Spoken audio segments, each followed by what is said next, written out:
Hello မင်္ဂလာပါကျွန်တော် Web Development Channel နဲ့ပြီးတော့ပြန်လည်ကြိုဆိုလိုက်ပါတယ်။အဲကြောင့်ဒီတစ်ခေါက်မှာတော့ CSS course ရဲ့အပိုင်း၄ပေါ့နော်အပိုင်း၄ဟုတ်ပါတယ်အပိုင်း၄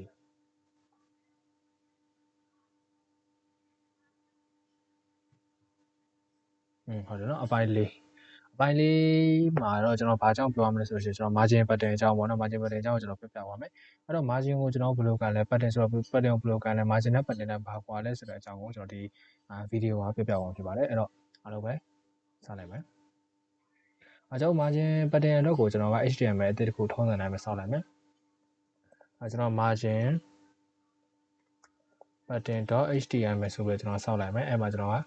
html5 ဆိုပြီးကျွန်တော်ရေးမယ်ဒီမှာကျွန်တော်က margin pattern ပေါ့နော် margin pattern ဆိုပြီးကျွန်တော်ရေးလိုက်မယ်ပြီးလို့ရှိရင်ကျွန်တော်ကဒီမှာပထမဦးဆုံးကျွန်တော်က div တစ်ခုစောင့်လိုက်မယ်နော် div ကျွန်တော်က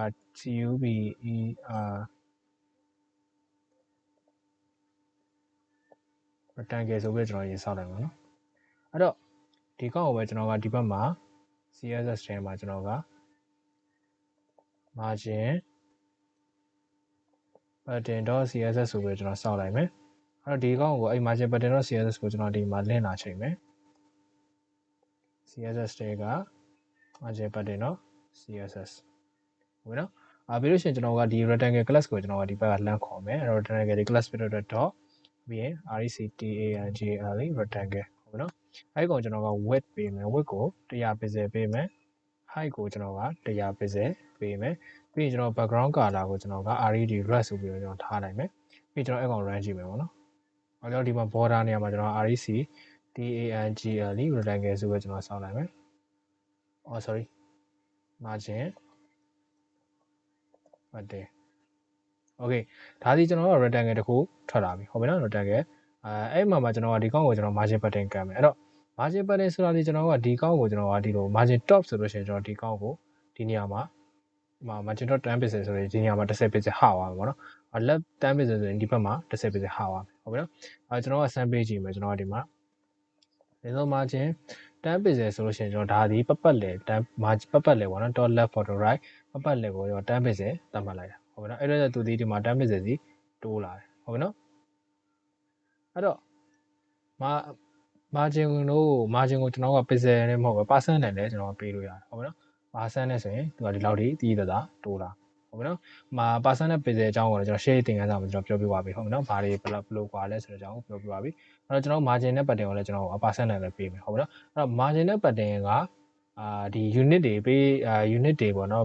value တွေကတော့အတူတူပဲရေးဖို့ရင်းနေအတူတူပဲဘာကွာလဲဆိုရင်တော့ကျွန်တော်ပြီးမှပြောပြမယ်အဲ့တော့လောလောဆယ်ကျွန်တော်က margin ကိုအရင်ဆုံးကြည့်မယ် margin ဒီကျွန်တော်ကဒီလိုတွန်းလိုက်တယ်ပေါ့နော်အဲ့တော့ margin top ဒီဒါဒီလိုsorry margin ဆိုတာဒီကျွန်တော်ဒီကောင်ပတ်လေပေါ့နော်ဒီ top left top right ပေါ့ဒီကောင်ဆိုရင် right bottom left top right bottom left ပတ်လေကိုကျွန်တော်က10 pixel သူပေးလိုက်တာပေါ့နော်တတ်မှတ်လိုက်တယ်အဲ့တော့မှကျွန်တော်က margin ဒီကောင်ကျွန်တော်ခဏ comment ပေးလိုက်နော် margin top တစ်ခုလဲဆိုလို့ရှိရင်ကျွန်တော်က margin top ဟုတ်ပြီနော်အဲ့ကောင်ကျွန်တော်က10 pixel ပေးမယ် sorry 10% ပေးမယ်အဲ့ရောက်ရှင်ကျွန်တော်ဒီမှာတစ်ခုတည်းပဲ top တစ်ခုတည်းပဲတိုးရမယ်ဒီဘက်ကကောင်မပါဘူးပေါ့နော်အဲ့ margin left ကိုကျွန်တော်ကထားပါတော့5% လောက်ပေးလိုက်မယ်ဆိုလို့ရှိရင်ဒီလောက်လေးပဲတိုးရမယ်ဟုတ်ပြီနော်အဲ့မှာကျွန်တော်ကဒီဘက်က margin ပေါ့နော်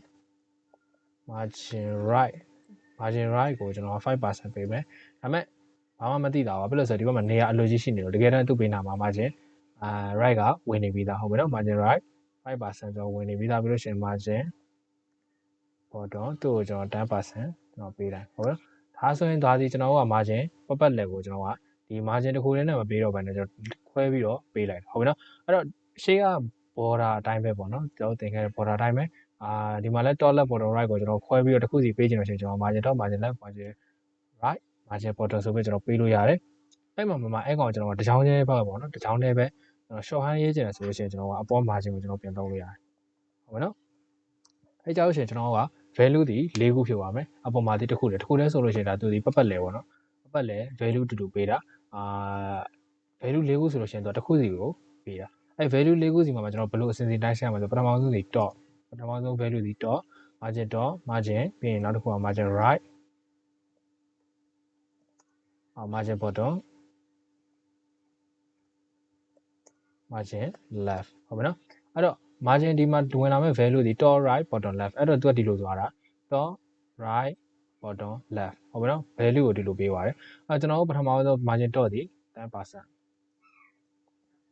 margin right ဒီ 5% margin bottom ဒီ 10% margin left ဒီ 5%အကြောင်းရှင်ကျွန်တော်ဒီမှာဒီကောင်ကိုကျွန်တော် comment ပြန်ပေးလိုက်မယ်အကြောင်းရှင်ကျွန်တော်ဒီမှာခုနအတိုင်းပဲဖြစ်နေတယ်ဟုတ်ပြီနော်အဲကျွန်တော်ဒီကောင် comment ပြန်ပေးလိုက်ရင်ဒါဒီတောင်းပြန်ကတ်သွားမယ်ဒီကောင်ကျွန်တော် comment ပြန်ဖွင့်လာရင်ခုနအတိုင်းပဲကျွန်တော်ပြန်ကွာသွားမယ်ဟုတ်ပြီနော်အဲ့တော့အပေါ်က၄ချောင်းကိုကျွန်တော်ကခွဲပြီးတော့စုပြီးတော့တစုစည်းတဲ့ကျွန်တော်က margin တစ်ခုmargin တစ်ခုနဲ့တစ်ခုကလည်းအတူတူမပေးချင်ဘူးခွဲပြီးတော့ပေးချင်တယ်အဲ့လောက်လည်းတစုစည်းတဲ့ရေးချင်တယ်ဆိုလို့ရှိရင်ကျွန်တော်ကဒါမျိုးရေးလို့ရတယ်ဟုတ်ပြီနော် margin ဒီလိုမျိုး value လေးခုနဲ့ကျွန်တော်ကခွဲပြီးတော့ရေးလို့ရတယ်အဲ့မှာကျွန်တော်ကအခုကြည့်လိုက်ကျွန်တော် top နဲ့ bottom နဲ့ဒီအတူတူပဲ 10% left နဲ့ right ဒီအတူတူပဲ5% အဲ့တော့အတိကောင်ကိုလည်းကျွန်တော်တို့ကချုပ်ပြီးတော့ရေးလို့ရဆိုလိုချင်တာကဒီကောင်နေနဲ့ကြည့်မယ်ဆိုလို့ရှိရင်ဒါဒီကျွန်တော်က y ဝင်ရိုးပေါ့နော် vertical ဒီ y ဝင်ရိုးvertical margin ဒီ y ဝင်ရိုး horizontal margin ဒီ h ဝင်ရိုးအဲ့တော့ y ဝင်ရိုးအပေါ်အောက် value တူရင် h ဝင်ရိုးအပေါ်အောက် value တူရင်ကျွန်တော်ကအဲ့ကောင်ကိုvalue 2မျိုးနဲ့ပေးလို့ရတယ်ဟုတ်ပါနော်ဘယ်လိုပေးမလဲဆိုလို့ရှိရင်ကျွန်တော်ကဒီကောင်ကိုကျွန်တော် comment ပြန်ပေးလိုက်မယ်အရောက်ရှင်ကျွန်တော်ဒီလိုဖြစ်သွားမယ်အဲ့မှာသူဒီလဲ margin ဒီဟာနဲ့ပဲရေးတယ်အဲ့တော့ x ဝင်ရိုး y ဝင်ရိုးနှစ်ခုရှိမယ်ဟုတ်ပြီနော်အဲ့တော့ကျွန်တော်ကဒီမှာ 10% 5% ဆိုပြီးတော့ရေးကြည့်မယ်ခုနအတိုင်းပဲပြန်ဖြစ်သွားအဲ့တော့ဒီဘွားကောင်ဒီကျွန်တော်ကဘာဝင်ရိုးလဲဆိုလို့ရှိရင်ဒါဒီကျွန်တော်တို့က y ဝင်ရိုးဟုတ်ပြီနော်ဒါဒီကျွန်တော်တို့က x ဝင်ရိုးဟုတ်ပြီနော်အဲ့တော့ခုနကကျွန်တော်တို့ဒီမှာအပေါ်အောက်ဒီ top bottom ဒီ 10% ဖြစ်တဲ့အတွက်ကျွန်တော် y နေရာမှာ10% ဝင်မယ် x ဝင်ရိုးဒီx ဝင်ရိုးဆိုတာ left နဲ့ right ပေါ့နော် left နဲ့ right ဒီကျွန်တော် 5% ဖြစ်တဲ့အတွက်ဒီနေရာမှာ5% ဝင်အဲ့တော့ဒါဒီနေရာဒီ top နဲ့ bottom နဲ့ဒီနေရာဒီ left နဲ့ right နဲ့အဲ့တို့ကြောင့်သူဒီလိုပုံစံပြန်ဖြစ်သွားဟုတ်ပြီနော်အဲ့တော့ဒါဒီ margin ကိုကျွန်တော်တို့ကဘယ်လိုပေးမလဲဆိုတဲ့အကြောင်းကိုပြပြသွားတာဖြစ်တယ်အဲ့တော့ sorry ကျွန်တော်တို့ဒီပထမဆုံးကျွန်တော် margin ပတ်လဲပေးပုံပေးနီmargin ကိုအဲ့ပတ်လဲမှာတစ်ခုချင်းစီခွဲထုတ်ပြီးတော့ပေးဖို့ပေးနီအဲ့မတူညီတဲ့တစ်ခုချင်းစီပေါ့နော်မတူညီတဲ့ value တစ်ခုချင်းစီရဲ့ margin တွေကိုတစုစည်းတဲ့ပြန်ရေးပုံရေးနည်းနဲ့အဲ့မှာကျွန်တော် x ဝင်ရိုး y ဝင်ရိုးခွဲရေးပုံရေးနည်းကိုကျွန်တော်ပြပြပါဟုတ်ပြီနော်ဒါဒီကျွန်တော် margin ကြောင်းဖြစ်တယ်နောက်တစ်ခု pattern ပေါ့နော်ဒီက pattern ကြောင်းလာမယ်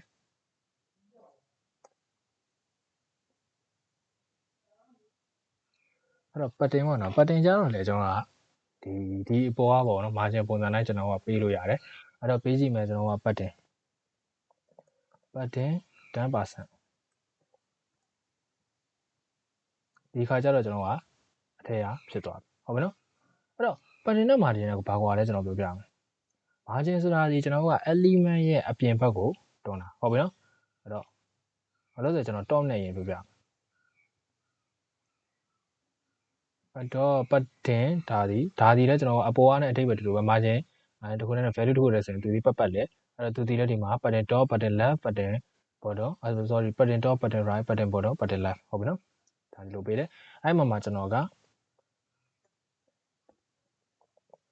pattern top ကိုကျွန်တော်က 10% ကျွန်တော်ပေးလိုက်သူဒီရှေ့ထွက်နေတယ်ဟုတ်ပြီနော်အဲ့တော့ margin ဒီကျွန်တော်တို့က margin top ဒီကျွန်တော်က sorry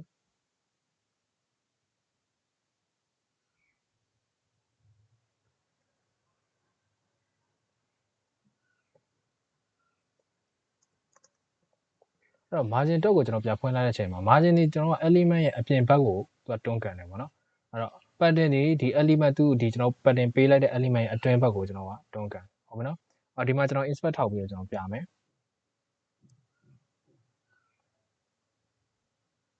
အဲ့ဒီမှာကျွန်တော် direct တက်ခဲ့ဟုတ်ပြီနော်အဲ့မှာဒီမှာ pattern ဒီကျွန်တော်က element ထဲရကောင်တွေ့လား ဒီမှာသူဒီဘက်ဒီနေရာမှာကျွန်တော်အယောင်ပြောင်းသွားလိမ့်မယ်ကျွန်တော်ပတ်တင်ထောက်ထည့်ခြင်းဟုတ်ပြီနော်အဲ့တော့ဒါဒီသူ့ရဲ့ပတ်တင်အယောင်မပြောင်းတဲ့ကောင်ဒီကျွန်တော်ကရှိပြီးသားwidth 100 height 100ရှိတဲ့ element ဟုတ်ပြီနော်အဲ့မှာကျွန်တော်ပတ်တင်တွန်းသွားတဲ့အချိန်မှာဒီကောင်အထက်မှာတွန်းကန်သွားတယ်ပေါ့နော်အဲ့တော့ margin ဒီကျွန်တော်အပြင်ကကောင်ဟုတ်ပြီနော်အပြင်ကကန့်ထားတဲ့ကောင်ဒီဒါ margin အပွားကောင် margin dot ဟုတ်ပြီနော်အထက်ကတိုးသွားတဲ့ကောင်ဒီပတ်တင်ဟုတ်ပြီနော်ဒါဒီကျွန်တော်ပတ်တင်နဲ့ margin နဲ့ကွာခြားချက်အဲ့တော့ပြန်ပြီးတော့ပြရရင်ကျွန်တော်က rectangle ဆိုတဲ့ထဲမှာကျွန်တော်ကနောက်ထပ် element တစ်ခုထပ်ဆောင်မယ် div circle ဆိုပြီးတော့ကျွန်တော်ဆောက်လိုက်အဲ့တော့ဒီကောင်ကိုကျွန်တော်ခဏဖြတ်မယ်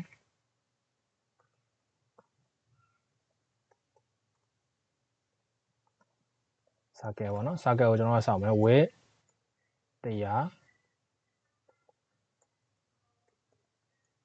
height 100ပြီးလို့ရှိရင်ကျွန်တော်က border radius ကိုသူ့ကို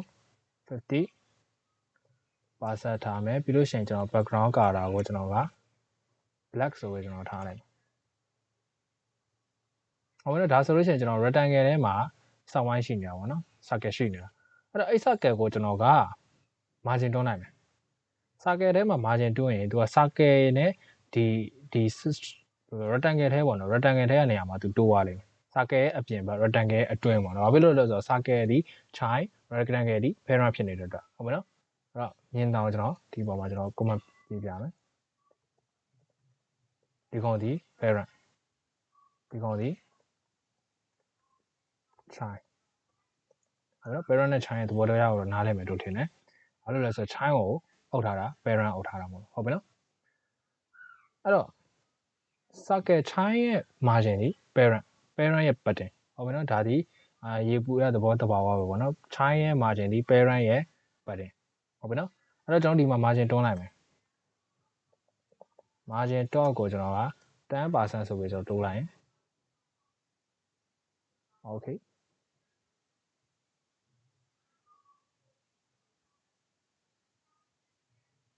okay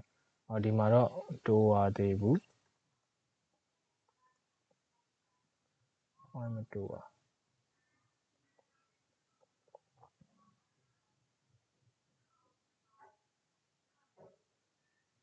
โอเคကျွန်တော်ဒီမှာ rectangle ရမယ်ကျွန်တော်တစ်ချက်တိုးကြည့်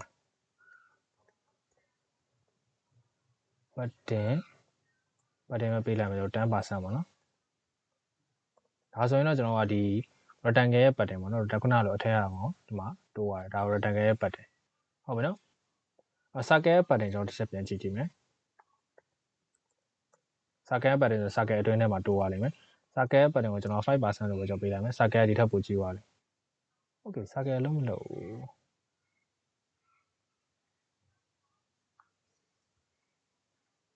circle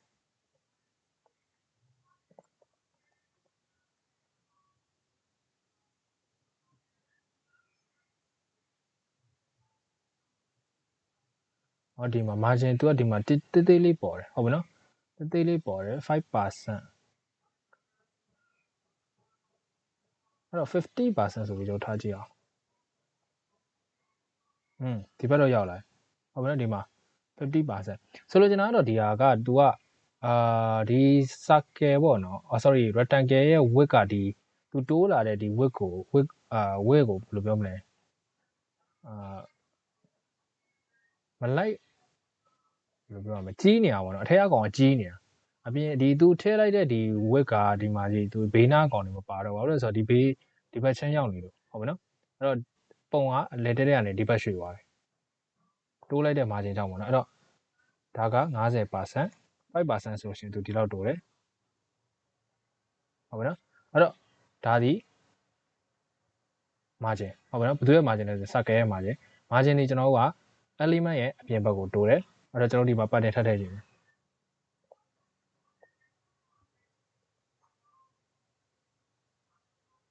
ဒီမှာပတ်တင်ဒီကျိုးကအထဲထဲမှာဟုတ်ပြီနော် circle အတွင်းထဲမှာအဲ့တော့ rectangle ကိုပြန်ကြည့်ရင်လည်းကျွန်တော်ဒီမှာ rectangle ရဲ့ပတ်တင်ဒီအထဲထဲမှာဟုတ်ပြီနော် rectangle ရဲ့ margin မပေးရသေးကျွန်တော် rectangle ရဲ့ margin ကျွန်တော်ပြန်ပေးမယ် rectangle ရဲ့ margin ဒီအပြင်ဘက်မှာအဲ့တော့ ပြန်ပြီးအနှစ်ချုပ်ပြောရရင်ကျွန်တော်က element တစ်ခုရဲ့အပြင်ဘက်ကိုတွန်းကန်တဲ့အရာတွေ margin ပြီးတော့ဖြစ်ပြီးတော့ element ရဲ့အတွင်းထဲမှာတွန်းကန်တဲ့အရာတွေ pattern လို့ခေါ်တယ်ဟုတ်ပါနော်အတွင်းဘက်ကိုပေါ့နော်အပြင်ဘက်ကိုတွန်းကန်တဲ့အရာတွေ margin ဖြစ်ပြီးတော့အတွင်းဘက်ကိုတွန်းကန်တဲ့အရာတွေ pattern ဖြစ်တယ်ဟုတ်ပါနော်အဲ့တော့ဒါဒီ margin နဲ့ pattern ကွဲမယ်လို့တော့ယူဆတယ်အဲ့တော့ဒီမှာပဲကျွန်တော်ဒါဆိုရင်ကျွန်တော်ဒီမှာဒီ circle လေးကိုပဲကျွန်တော်ထားရလိုက်မယ် circle လေးကိုထားလိုက်ပဲကျွန်တော်ဒီမှာ pattern နဲ့ကျွန်တော်ထပ်ပြီးတော့တွန်းပြမယ်ဟုတ်ပြီဒါဒီကျွန်တော်က pattern 10% တွန်းထားတဲ့ကောင်အဲ့ကျွန်တော် margin ပိုင်းမဟုတ်တဲ့ margin ကိုမှပြန်ပေးထားမယ်အဲ့တော့ pattern မှာလည်းကျွန်တော်ဒီတိုင်းပဲခုနအတိုင်းပဲ sorry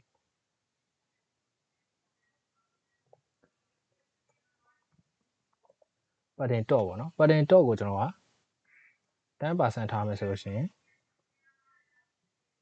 ကျွန်တော်ဒီထိပ်မှာပဲသူကတွန်းသွားတယ်အဲ့မှာကျွန်တော်က pattern left ကိုကျွန်တော် 5% ထားရင်ညာဘက်ပါsorry level ဘက်ပါတိုးသွားတယ်ဟုတ်ပြီနော်အဲ့တော့အောက်ဘက်နဲ့ညာဘက်ကမပါသေးဘူး bottom နဲ့ right မပါသေးဘူးအဲ့တော့ bottom pattern ကိုကျွန်တော် 10% ထားလိုက်ရင်ဒါဒီ pattern bottom ပါသွားမယ် pattern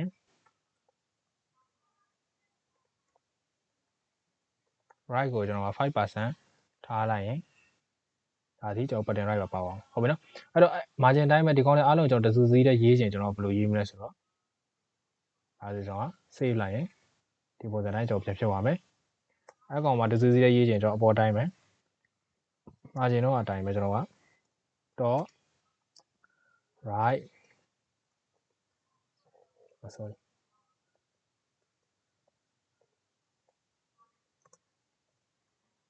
bottom left ဟုတ်ပြီနော်အဲ့ရောက်ရှင်ကျွန်တော်ဒီပုံစံတိုင်းပြန်ဖြစ်သွားဟုတ်ပြီနော် okay အဲ့ကောင်မှာကျွန်တော်က pattern ဒီကောင်ကျွန်တော် comment ပြန်ပေးပြမယ်အဲ့မှာခုနအတိုင်းပဲကျွန်တော်က vertical နဲ့ horizontal ကိုကျွန်တော်ပြန်ပေးချင်တယ်ဆိုရင်အဲ့တိုင်းပဲဒီတိုင်းဒီဟာဆိုလို့ရှိရင်ကျွန်တော်ကဒါဒီပုံမှန်ပြန်ဖြစ်သွားမယ်အဲ့မှာကျွန်တော် pattern ကျွန်တော်က 10% 5% ဆိုလို့ရှိရင်ဒါဒီအပေါ်အောက်ပေးနေဖက်ဟုတ်ပြီနော်ကျွန်တော်ဒါဒီvertical horizontal ကိုကျွန်တော်ဒီကို value နှစ်ခုနဲ့ပေးတယ်ဟုတ်နော်အဲ့တော့ဒါဒီ margin နဲ့ pattern ရဲ့သင်ခန်းစာပါကျွန်တော် margin ကိုကျွန်တော်ဘယ်လိုရေးလို့ရလဲဘယ်လိုသတ်မှတ်လို့ရလဲဘယ်လို assign လုပ်လို့ရလဲဆိုတော့ပြသွားတယ် pattern နဲ့ဒီတိုင်းပဲအဲ့ဒါပြောကျွန်တော် margin နဲ့ pattern ရဲ့ကွာခြားချက်ကိုလည်းကျွန်တော်ပြောပြသွားတယ်ဖြစ်ပါတယ်အဲ့တော့ဒီဗီဒီယိုလေးကိုကြည့်ပြီးတော့ margin နဲ့ pattern ရဲ့ကွဲပြားခြားနားမှုလေးကိုတော့နားလည်မယ်လို့တော့ထင်ပါတယ်အားလုံးကိုကျေးဇူးအများကြီးတင်ပါတယ်ဒီ margin နဲ့ pattern ကတော့ဒီလောက်ပါပဲအားလုံးကျေးဇူးများတင်ပါတယ် web development channel ပါ